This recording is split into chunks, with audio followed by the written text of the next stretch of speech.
collégiale 5-3. L'orgue a 41 ans. Il y a un son inégalé en Europe. Il y a des gens du monde entier qui viennent le voir et c'est vraiment une institution à Montélimar.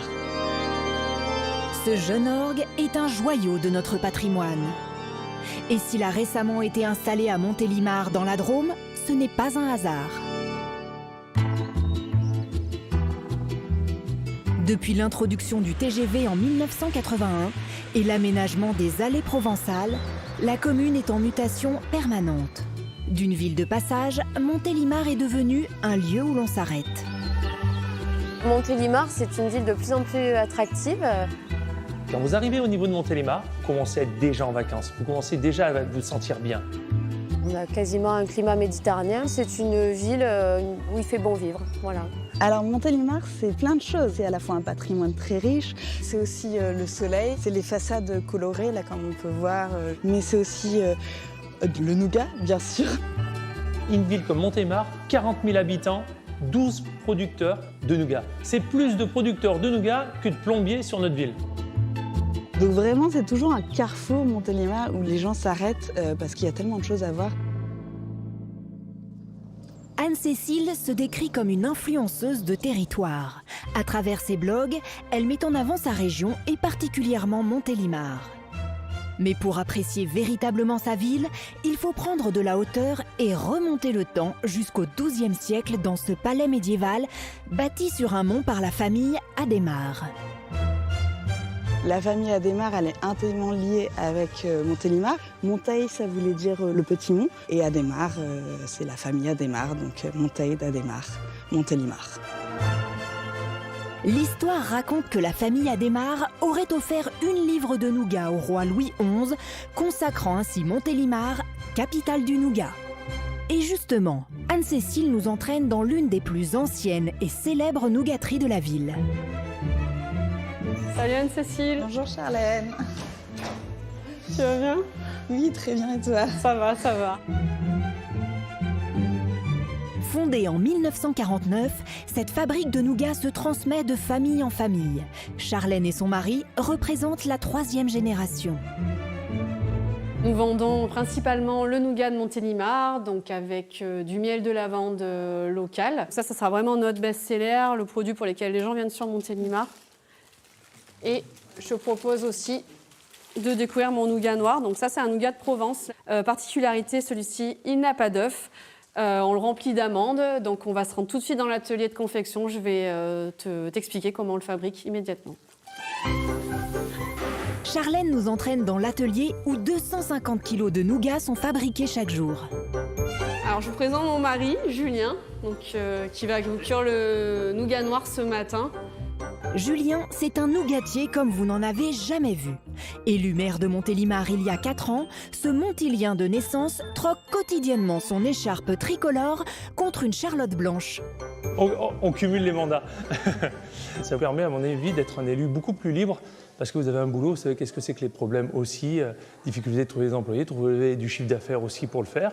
Et en même temps, ça demande plus d'organisation. Mais quand on se lève à 5h15 le matin, ça permet d'avoir de longues journées, de bien les remplir.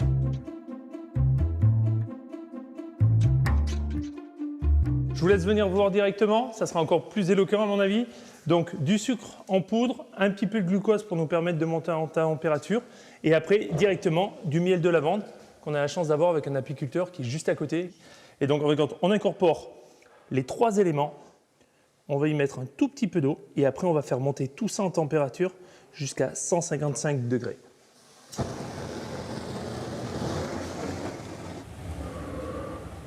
On doit tout de suite mélanger l'ensemble des éléments pour que les éléments accrochent bien ensemble. Notre vrai secret, c'est de prendre le temps. Et ça, c'est la magie du nougat Montélimar.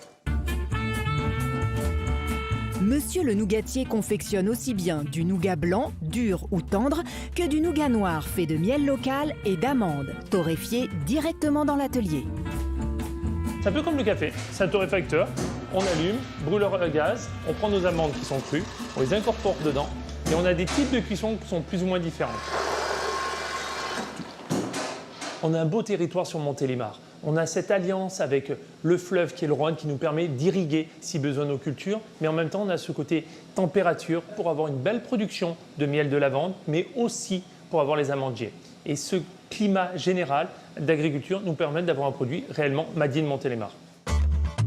Après la torréfaction, il ne reste plus qu'à incorporer les amandes au mélange Ça donne déjà envie d'y manger.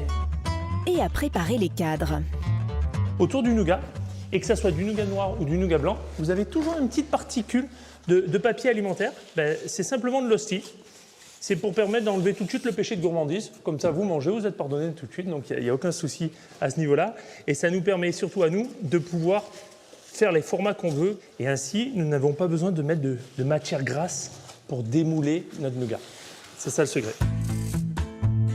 Et à l'aide d'un diable, Donc on appelle ça une chèvre.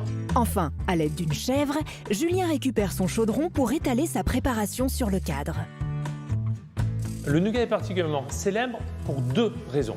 La toute première, c'est un président de la République qui s'appelle Émile Loubet, qui a été élu en 1899, qui était un ancien maire de Montélimar, et qui a eu l'habitude de monter du nougat et d'offrir en tant que président de la République du nougat à chacun de ses invités.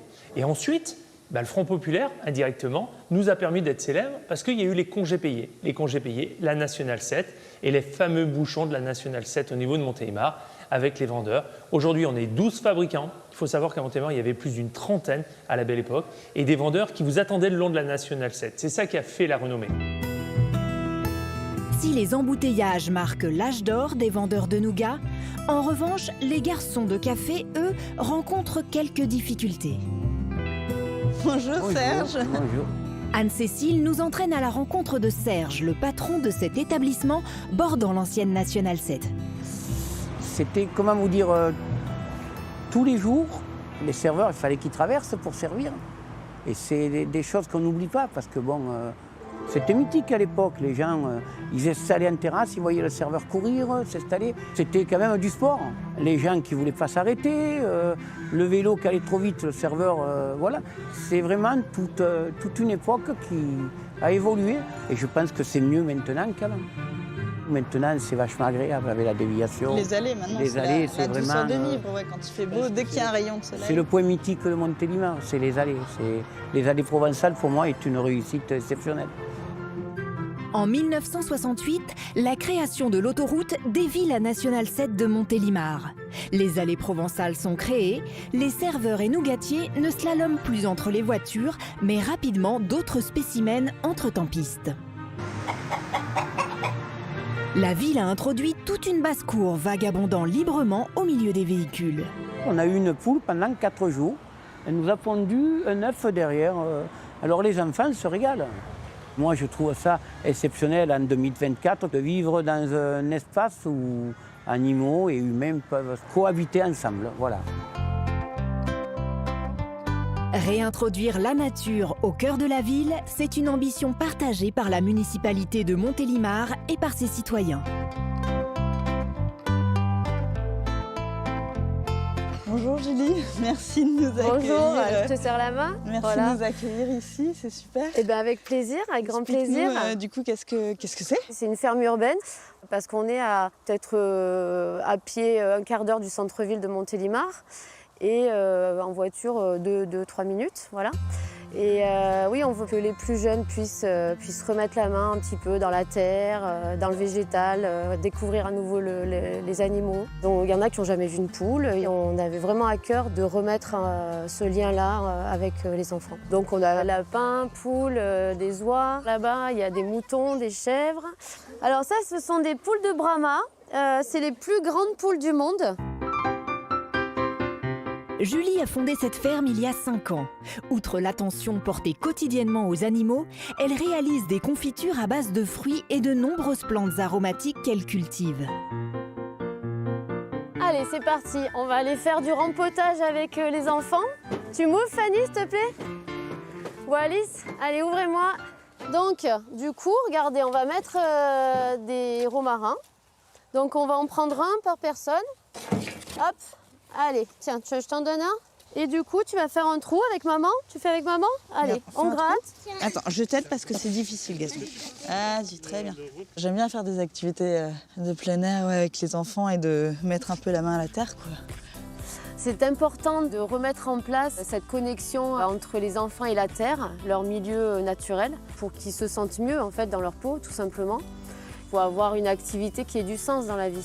Et ici, voilà, on ne vise pas une rentabilité financière, on vise de transmettre quelque chose aux générations futures. Voilà. Là, comme disait Pierre Rabhi, si tout le monde pouvait faire sa part, je pense qu'on va aller vers un monde plus harmonieux, plus respectueux. Et c'est urgent. Influer sur les mentalités en offrant d'autres perspectives et en transformant le paysage, c'est aussi le défi des villes de demain. Riche de son passé et de ses traditions, Montélimar s'inscrit dans l'avenir en faisant éclore la nature dans la ville.